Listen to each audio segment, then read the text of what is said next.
Hey guys, my name is Dr. Lera here at Heron Lakes Animal Hospital. Today I'm here with Lady. Lady's a Yorkie, and Lady came in because she had been attacked by another dog about a month ago. And Lady's been acting kind of lethargic since that particular episode. Now, there is a little bit of debate between the family as to whether or not she's improving or she's getting worse. That's usually common, so I don't want you guys to get upset. Typically, one person will say one thing, oh my God, they're doing terrible. The other person will say, what are you talking about? She's doing fine. And so usually as a veterinarian, I will get the opinion or the opinions and average them out, okay?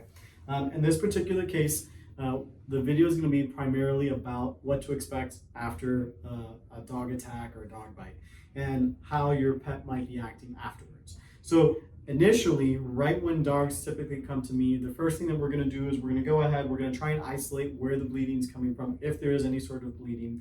We'll typically want to shave those areas down to take a better look at the wounds. And then we're typically also going to want to go on the floor, kiddo? Put you on the floor.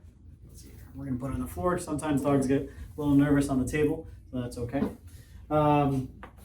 So what we're going to do typically is we're going to go ahead and we're going to look at potentially checking to see if there's any sort of a deep tearing bite, which usually means the dogs will grab onto the little dog, usually shake, and when they do that, it lifts the skin off the tissue underneath. And now there's a possibility of a big pocket being able to form where we could have an abscess filled with pus, okay?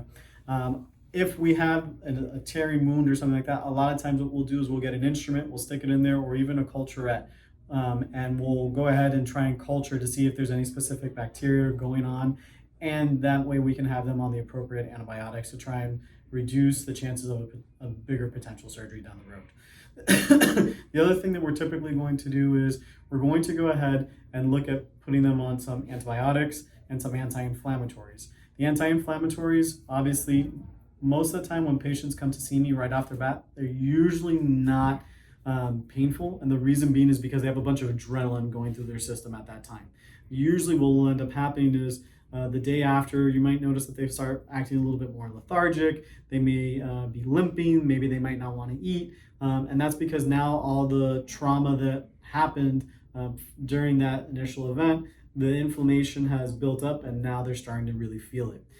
That's also a lot of times where you as the owner might find some other lesions or spots where maybe they were bit or scratched by the other dog, because at that time those more superficial wounds may have leaked serum or blood or leaked something like that, and then it starts to form a little crust and then you feel it because of course now your puppy or your baby is starting to not feel so hot.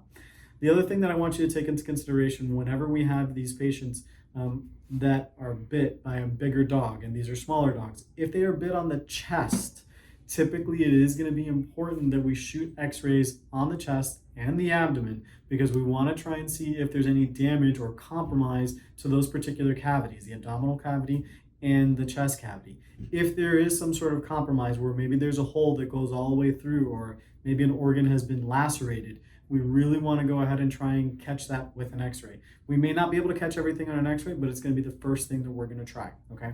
The last thing that typically we're going to do, we talked about antibiotics, we talked about some anti-inflammatories and pain medication. We typically are going to want to do some blood work. When we do the blood work, we're going to be looking at the white blood cell count to see if it's high, low. We're going to be looking at the liver and kidney values to make sure that those values are in the normal range, because sometimes what can happen is those drugs that we use, the anti-inflammatories, are metabolized by the liver and the kidneys.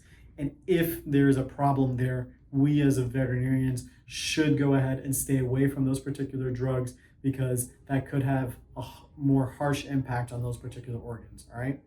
So that's kind of what to expect after a dog bite from your pet, from your vet, and the overall experience. If you guys have any questions about this particular topic, please leave it in the comment box. If you found this video helpful, give us a thumbs up, subscribe, and share with somebody that you think needs to see it. Thanks for watching, and have a great day. Good girl.